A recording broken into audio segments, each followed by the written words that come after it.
What's going on, Colts Nation? I appreciate you joining me for another video where today we're going to talk about the injury reports. Okay, we haven't been able to get to this with my day job schedule and whatnot.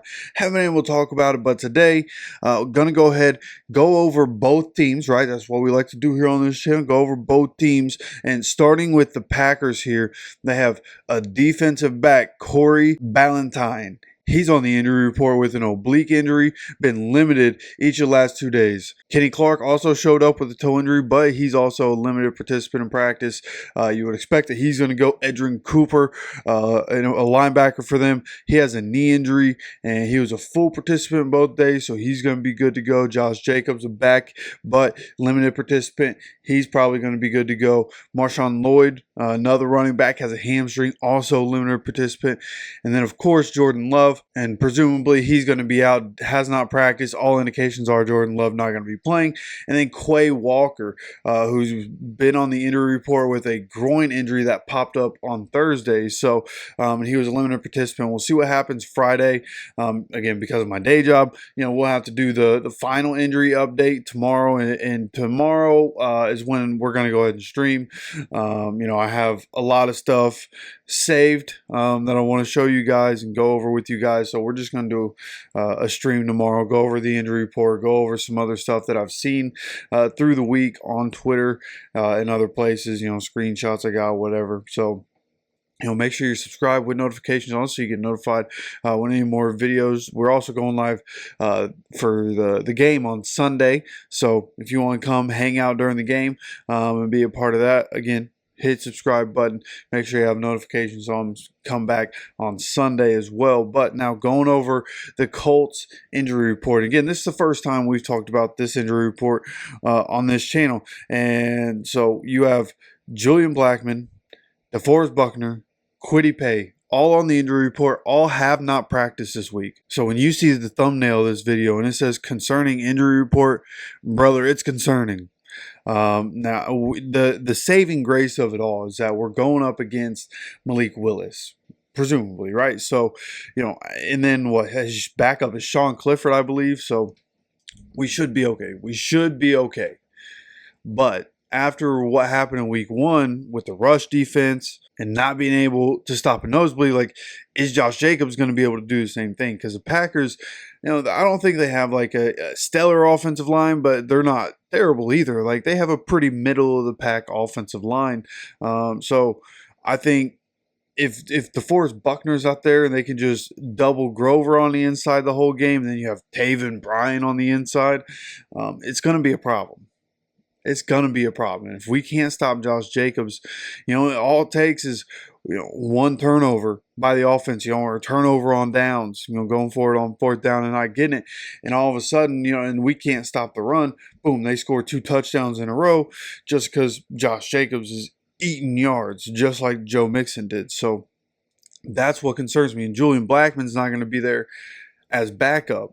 Right, and Kwity Paye is of the defensive ends we have. He's the one that plays the run the best. He's pretty good at setting the edge. One of the better ends in the league at setting the edge in the run game and forcing somebody to have to go back to the inside. That's how guys like Zaire Franklin get so many tackles. Or last week you saw Julian Blackmon get 13 tackles. That's how that happens.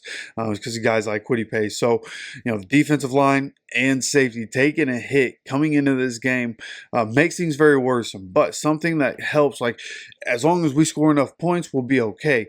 And it looks like Matt Gay could be coming back, even though Spencer Schrader did just fine.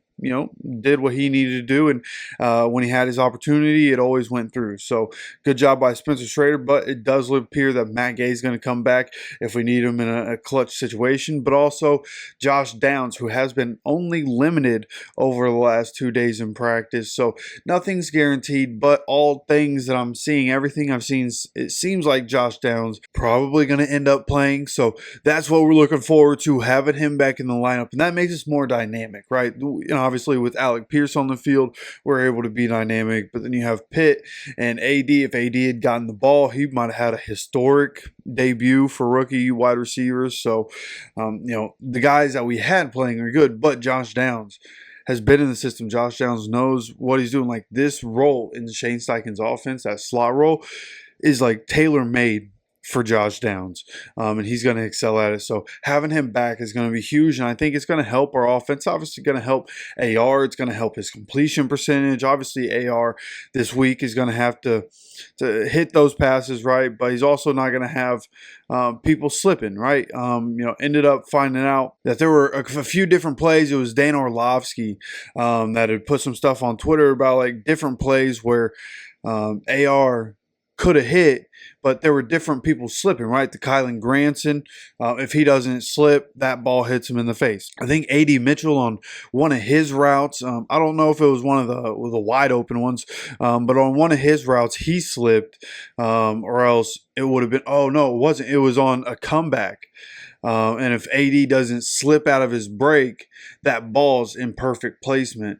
And Anthony Richardson, gets an extra pass. So it's small stuff like that. Our turf definitely was a part of Anthony Richardson not hitting some of those passes. Let's just put that out there. It wasn't as bad as people thought. So coming into this one, especially with Josh Downs, I feel more confident in the offense, but it's going to be massive to have Josh Downs and Matt Gay back for that matter. Just need Matt Gay to make sure he's healthy. That's the main thing, right? He missed a couple kicks in training camp or in the preseason. So, hey, Matt Gay, just make sure you're healthy. Spencer Schrader did just fine. He can bomb balls too. So let's just make sure everybody, by the time they come back, they're healthy. Even Josh Downs, man. If he's not 100%, don't bring him back. Just make sure, because he's so important. He's going to be very important to the offense. So just make sure he's 100% before you let him step back on the field. That's where I'm at with it. And hopefully these other guys get back on the field, right? But these are veteran players, right? Julian, Blackmon, Deforest Buckner, Kwity, Paye, veteran players. Hopefully they're able to get back onto the field on Friday. And again, I won't be able to have that update for you today because of the time that, the Colts typically practice and the time that I, have to go do my day job. Just not great timing. So I'm not going to be able to have that update today, but again, we'll stream tomorrow. And one of the things that we're going to be looking at is the injury report. So make sure you subscribe with notifications on so you continue to get notified anytime we have any more videos coming out on this channel. Of course, appreciate you stopping by for another video. And as always, take care of yourself, take care of each other, and go Colts.